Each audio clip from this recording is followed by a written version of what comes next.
Hola, te doy la bienvenida a una nueva clase. En esta sesión vamos a revisar los tipos de sesgos cognitivos más comunes en los procesos de creación y análisis. Obviamente, cuando hablamos de creación y análisis solamente para nuestro caso, ¿cierto? Lo estamos enfocando en la creación y el análisis de las pruebas de software. Así que vamos allá. El primero de los sesgos que vamos a revisar es el sesgo de confirmación. Este es el sesgo por excelencia. Cuando buscas en Google qué son los sesgos cognitivos, te vas a encontrar con este al inicio, ¿cierto? Es el sesgo más común. ¿Y de qué se trata? Es una tendencia a buscar, interpretar, favorecer y recordar la información que confirme las propias creencias o hipótesis previas, mientras se da desproporcionadamente menos consideración a otras alternativas u otras opciones. ¿Qué quiere decir esto? Que el sesgo de confirmación habla de nuestra tendencia natural, ¿cierto?, a favorecer aquellas opciones o aquella información que confirme las creencias que yo tengo previamente, ¿vale? Antes de entrar como en un ejemplo, en el ejemplo que aparece aquí en la lámina, te lo quiero comentar de una forma súper simplificada. Es decir, por ejemplo, cuando nosotros buscamos en YouTube, ¿cierto?, videos, no sé, si te gustan, por ejemplo, los videos de terror, probablemente el algoritmo va a saber que a ti te gustan los videos de terror y te va a ofrecer ese video, más videos de terror, ¿cierto?, como una forma de sugerencia. Eso es un algoritmo que funciona básicamente como si fuese el sesgo de confirmación. Es decir, siempre vas a encontrar o vas a favorecer la información que coincide con tu gusto o con tus creencias o con lo que tú interpretas de la realidad. Por ejemplo, las personas que tienen una tendencia política marcada, ya sea izquierda o derecha, da lo mismo. Supongamos que es una persona que tiene una tendencia política de izquierda. Él va a favorecer, va a creerle más a la información de fuentes que tengan que ver con su corriente política, ¿cierto? Cada vez que se encuentre con una fuente de una fuente política de derecha, por ejemplo, va a mirarla con cierto recelo. Este es un sesgo de confirmación.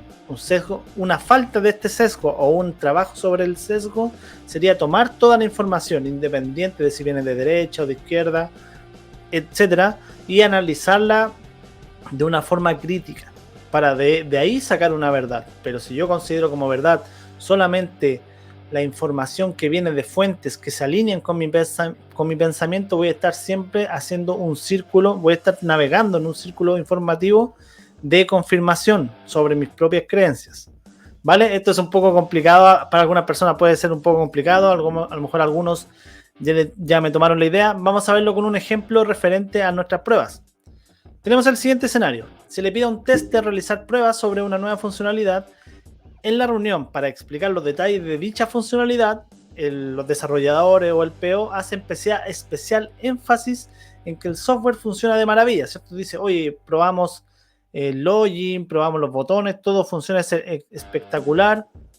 El desarrollador dice que no ha visto ningún otro error, que él probó la funcionalidad para allá, para acá, ¿cierto? Pero hacen especial énfasis en que el software funciona bien y qué parte del software ellos han probado y funcionan bien, ¿vale? Se hace énfasis también en que esto debe ser rápido, pues hay urgencia, por ejemplo, de pasar esto a producción y te entregan el software. De forma natural, y esto en las clases anteriores ya lo habíamos comentado, ¿cierto? Pero de forma natural, esto no es algo que uno lo haga muy conscientemente, en algunos casos es completamente inconsciente, pero de forma natural tú vas a buscar reforzar aquella información que ellos te entregaron. Por ejemplo, si hicieron mucho énfasis en probar botones, probablemente tú vayas a hacer una prueba con botones, ¿vale? O vayas a hacer una prueba de un login que el PO dijo que estaba bien, probablemente vas a querer corroborar esa información. ¿Cuál es el defecto de esto? Es que vamos a buscar casos que confirmen la funcionalidad correctamente.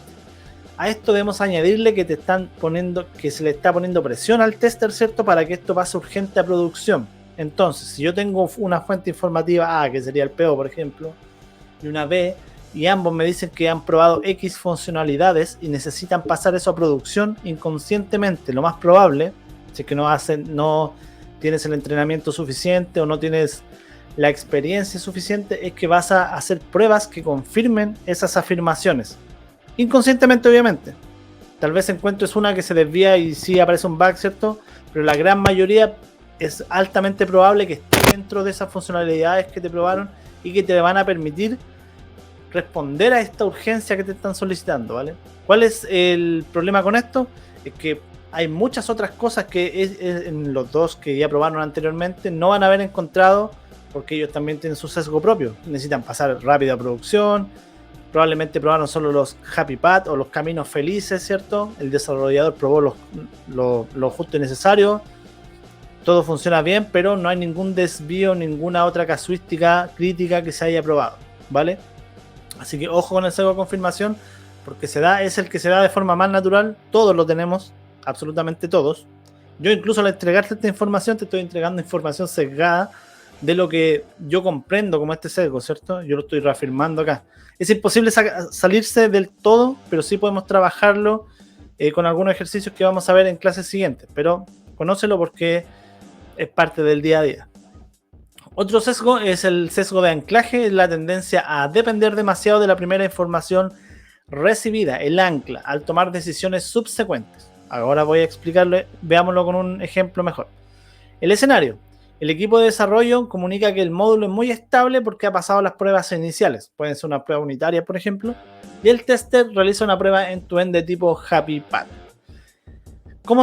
¿Cuál sería la expresión de este sesgo de anclaje? Que el equipo QA podría minimizar el rigor de las pruebas, ¿cierto?, adicionales sobre ese módulo, confiando en la información inicial positiva. Por ejemplo, a esta aplicación los testers indican que le hicieron muchas pruebas, todas son Happy Path, ¿cierto?, diferentes tipos de Happy Path, pero que en ninguna ocurrió un error, y que anteriormente ese módulo, que fue un módulo, por ejemplo, rediseñado, al que se le añadieron nuevas features, nunca tuvo un problema en producción. Ok, ahí nos hacen un anclaje tremendo, ¿cierto? Porque nos están diciendo que este módulo anteriormente no tenía ningún problema en producción, por lo tanto es poco probable que tenga bugs.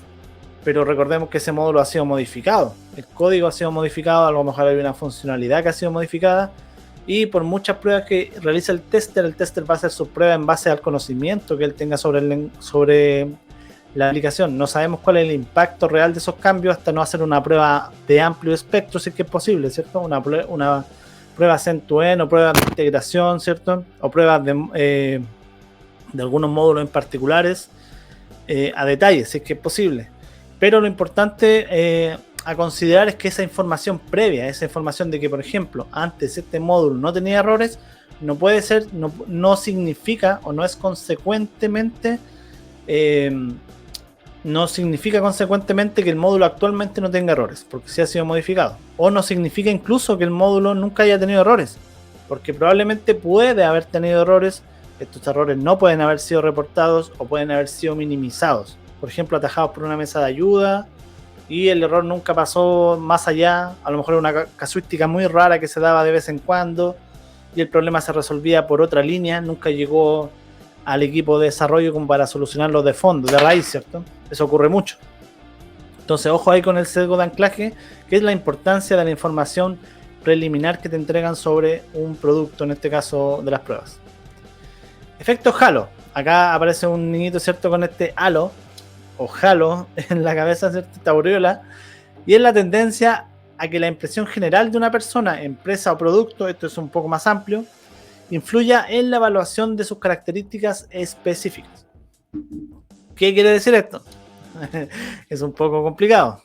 Un desarrollador, por ejemplo, conocido por su alta calidad de trabajo, entrega un nuevo módulo para ser testeado. Esto es muy, muy, muy común. Cuando hay equipos de trabajo que ya se conocen hace algún tiempo, por ejemplo, tú como tester ya sabes que, por ejemplo, Juanito, que es un desarrollador de frontend, suele tener algunas faltas de ortografía. Entonces, cuando Juanito te entrega algún front, ¿cierto?, alguna pantalla para tú testearla, lo primero que te fijas son en los textos, por ejemplo, y dejas de lado otras cosas. O, por ejemplo, estás con María y María siempre tiene problemas cuando genera el backend, tiene problemas en el manejo de errores con los servicios. Y esto tú ya lo sabes, entonces tú inconscientemente, o no tan inconscientemente, vas a darle más prioridad o más foco a esos errores, ignorando otros, ¿vale?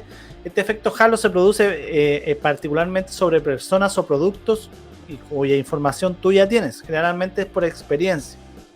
Me refería a que se da mucho en lo que es equipos de trabajo, porque el tester ya va conociendo a los desarrolladores, ¿cierto? Sabe generalmente dónde son los puntos fuertes de algunos, dónde salen más bugs para otros, etcétera. Entonces se crea una tendencia natural a enfocar las pruebas más que en el producto, más en lo que uno presupone que el desarrollador pudo haber hecho mal, ¿vale? Así que ojo también con este sesgo. Sesgo de disponibilidad. La tendencia es la tendencia a sobreestimar la probabilidad de eventos nuevos o diferentes basándose en la facilidad con que se pueden recordar ejemplos de eventos similares. Aquí vamos, veámoslo enseguida. Un escenario. Recientemente se encontró un bug en una funcionalidad común, por ejemplo en un formulario, en un campo de un formulario de un mail, por ejemplo. ¿Cómo está expresado el sesgo?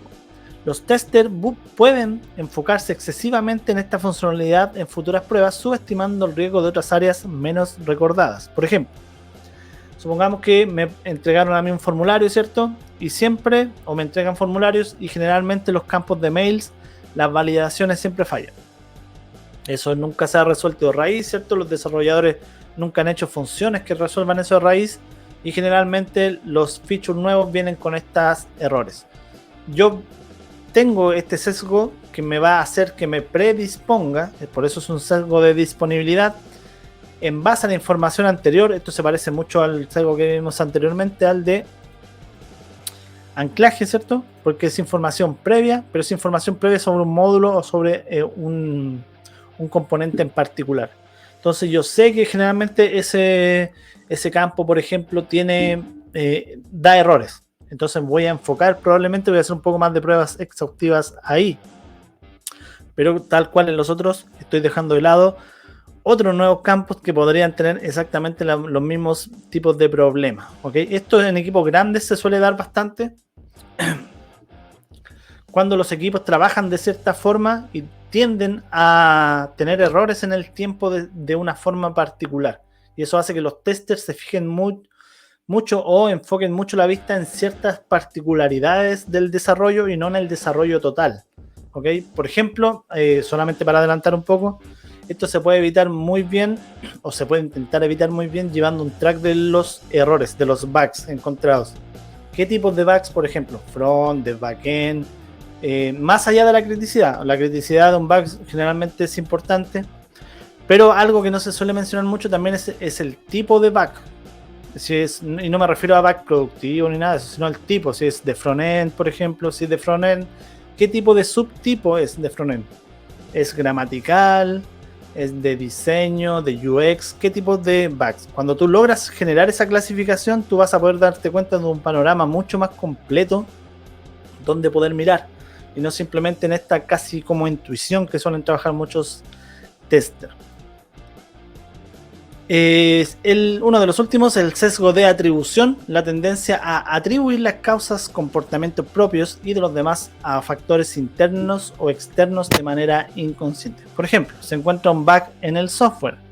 Los testers pueden atribuir rápidamente el error a la incompetencia del desarrollador, por ejemplo, en lugar de considerar otros factores como la complejidad del requerimiento o la falta de claridad en la especificación. Esto, más que afectar en la forma en la que se prueba, puede afectar en el comportamiento, en la comunicación que hay dentro de los equipos. Y esto es súper importante. No se suele hablar mucho tampoco, pero los QA o los testers están en una posición, entre comillas, privilegiada dentro del equipo, ¿cierto?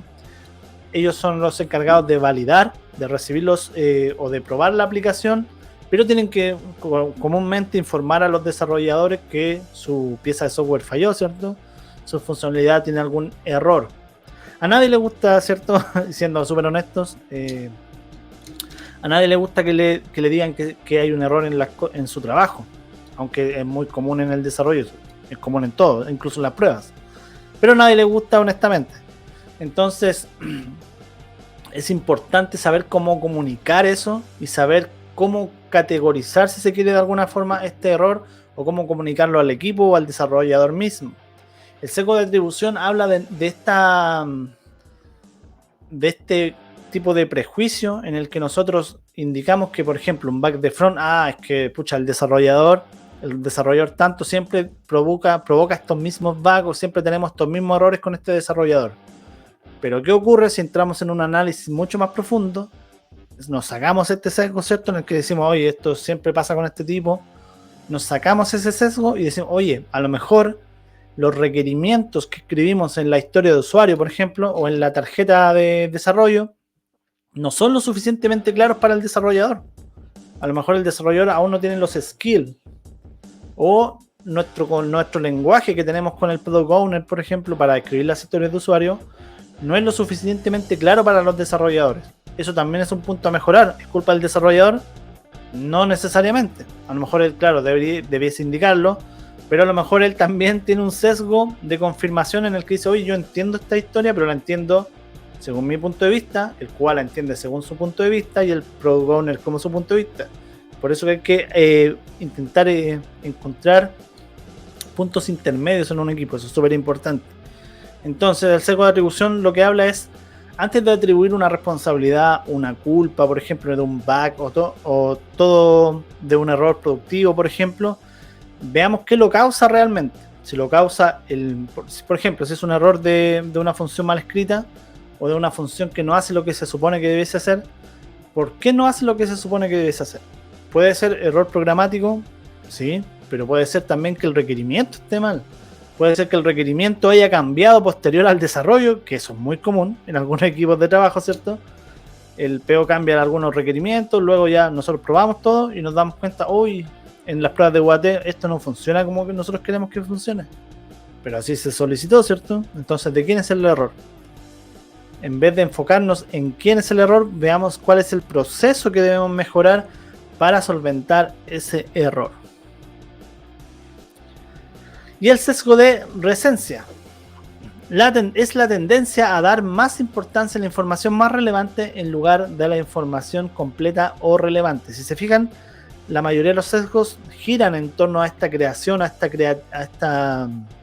al análisis y a la creación, como bien comentaba en el título, ¿cierto?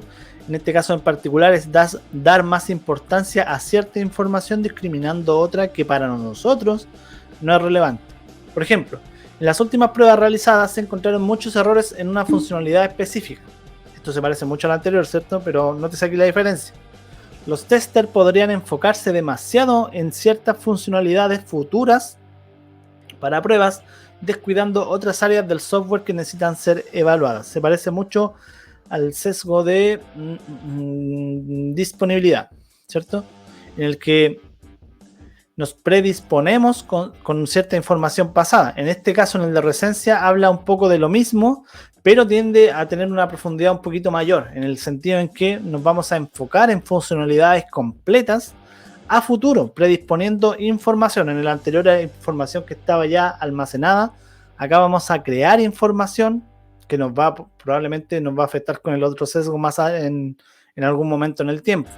El sesgo de recencia es el sesgo que nos permite crear esta información o acumular esta información dentro de nuestras cabecitas, ¿cierto? Y que posteriormente le vamos a dar cierta importancia, ya sea por factores emocionales, psicológicos, como sea, ¿cierto? Intelectuales, etcétera. Por ejemplo, para nosotros es más importante, no sé, nos hemos acostumbrado siempre a probar la validación de campos. Que el campo, no sé, el campo de teléfono no permita letras, cosas de ese tipo. Generalmente para nosotros internamente esa es una validación muy importante. Y esa es parte del sesgo que estamos comentando actualmente. Es la información que yo voy creando con el tiempo y que se transforma en información relevante para mis futuras pruebas. Y probablemente va a ser esa información preconcebida que yo construya escenarios primero y antes que todo, e incluso puede ser que hasta antes de los criterios de aceptación, en los que yo pueda validar que esos campos funcionan correctamente, ¿vale? Así que ojito ahí, porque también tenemos de repente las pruebas suele darse harto bastante esto en las pruebas. Si esto lo fijas cuando tú le das un feature a dos testers y es exactamente el mismo feature, van a construir pruebas diferentes. Van a haber pruebas que sí van a ser, obvio, generalmente los happy path o las pruebas más fundamentales, ¿cierto? Van a ser iguales, pero la tendencia marcada a probar caminos diferentes es algo que se va a encontrar siempre.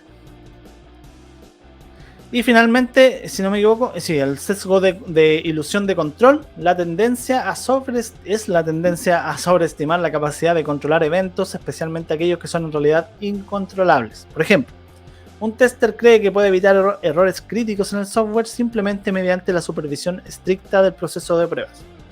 Esto es un sesgo que se suele dar, o se suele dar todavía en estos equipos de QA clásicos, ¿cierto? Donde hay un jefe de QA y hay un equipo de QAs que están bajo directa supervisión, y este supervisor QA cree que aplicando una medida estricta o un proceso estricto al control de pruebas, no a la calidad de las pruebas, que es otra cosa, sino al control de pruebas, por ejemplo, a que todo se pruebe, a que, no sé, en cada feature existan al menos 5 casos de prueba. Ese es una presuposición de que 5 casos, por ejemplo, de pruebas son suficientes. Pero a lo mejor va a haber un feature que solamente requiere 2, va a haber un feature que requiere 30, pero se establecen parámetros que no son reales, son ilusorios, ¿vale? ¿Cómo se expresa en este ejemplo que les comentaba? Puede haber una subestimación de la importancia de pruebas aleatorias, por ejemplo, automatizadas, o una sobredependencia en su propia habilidad para identificar todos los errores. Hay casos donde hay empresas que sobreestiman demasiado las pruebas automatizadas. Eso es aquí en la quebrada del ají, como se dice en Chile. Esto es un sesgo de ilusión de control. Las pruebas automatizadas no te garantizan necesariamente calidad, porque las pruebas automatizadas son la forma en la que se ejecuta la prueba, ¿cierto? Pero no es la calidad de la prueba y no es el fondo de la prueba en sí. No es la calidad misma que tú estás probando, es solamente una forma de ejecución de la prueba. Hay personas bajo esta ilusión de control que piensan que a mayor automatización, mayor calidad del software, y eso no tiene relación alguna, ¿cierto? Podemos hacer 1000 pruebas automatizadas, pero si no entregan un valor real o si no están probando las características críticas de un software, no tiene ninguna importancia. Claro, puedes hacerlas reiteradas, ejecutar estas regresiones, ¿cierto? Ejecutarlas 1000 veces, pero vas a estar ejecutando 1000 veces la misma prueba sesgada. Así que ojo con el sesgo de ilusión. Como les comentaba, hay que tener cuidado con a qué cosas se les da importancia y si esas cosas de importancia son realmente, entre comillas, importantes en el proceso de pruebas, ¿vale?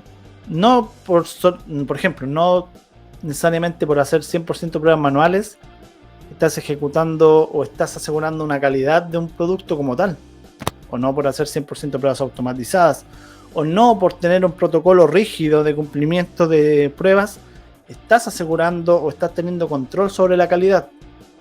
Para nada, ¿cierto? Porque hay casos y casos, hay features que son diferentes de otros, naturalezas, hay personas que son diferentes a otras, me refiero a los testers, incluso hay equipos de desarrollo, product owners, gestores de calidad, etcétera, que son diferentes. Cada equipo es un mundo en sí mismo. Entonces, generalmente, esta ilusión de poder controlar todas las variables es súper nefasta.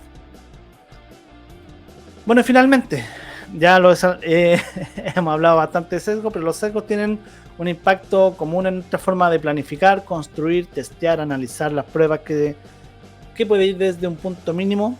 Como podemos ver, algunos ejemplos parecen ser súper cotidianos, a un punto muy crítico dependiendo de la misma complejidad del software, adquiriendo habilidades blandas o las bien llamadas soft skills que nos permitan trabajar en disminuir el impacto de los sesgos, va a mejorar exponencialmente la calidad de nuestras pruebas, por ende también la calidad del software que entregamos. Esta es un punto esencial para lo que trata este mini taller, ¿cierto? Sobre sesgos y pruebas. La forma en la que vamos a mejorar o en la que podemos mejorar nuestros skills o nuestras habilidades de prueba es básicamente mejorando nuestras habilidades blandas. Esto es escucha activa, vamos a hablar un poco más de ellas, con algunas técnicas también, pero básicamente nuestra escucha, nuestra empatía, nuestra capacidad de análisis crítico va a ser la pieza fundamental para mejorar respecto a no un problema, pero sí esta condición del ser humano. Así que nos vemos en la siguiente clase. Vamos a ir viendo cómo se expresan estos sesgos mucho más en detalle en el proceso de creación de pruebas. Así que nos vemos por allá.